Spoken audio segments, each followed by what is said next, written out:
Bonjour, bienvenue dans ma classe 4-5-6. Dans cette capsule, nous répondrons à la question « Comment calculer l'aire du rectangle ?» J'ai dessiné ici deux rectangles, un vert et un bleu.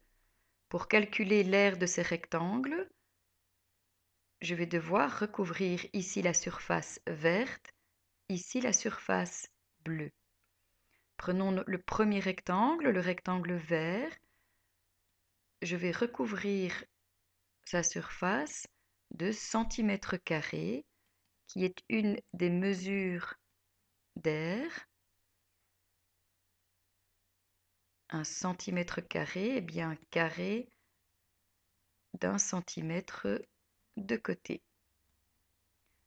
Je place donc une première rangée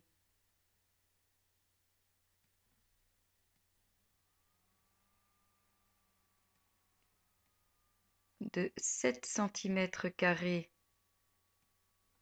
sur mon rectangle. Je vais pouvoir placer une deuxième rangée.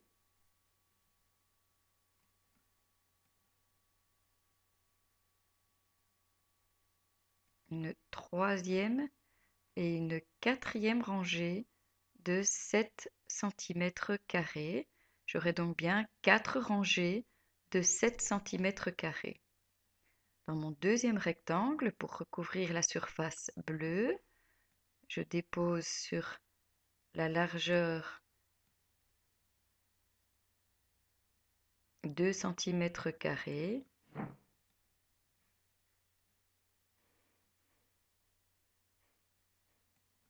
Et je peux placer 2, 3, 4, 5 et 6 rangées de 2 centimètres carrés sur ce deuxième rectangle. Pour calculer l'aire d'un rectangle, je mesure d'abord sa longueur et sa largeur. Je multiplie ensuite la longueur par la largeur.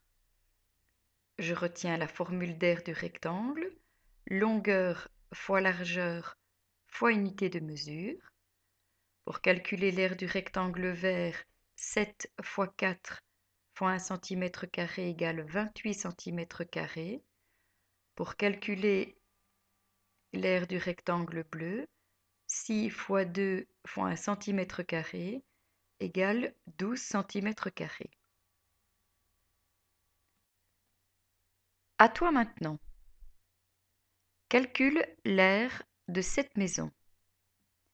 Tu calculeras d'abord l'aire de l'habitation, puis l'aire du garage, et ensuite tu feras le total.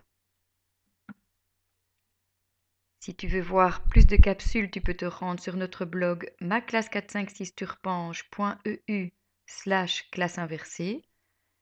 Tu peux aussi m'écrire à cette adresse, je te répondrai rapidement. À demain!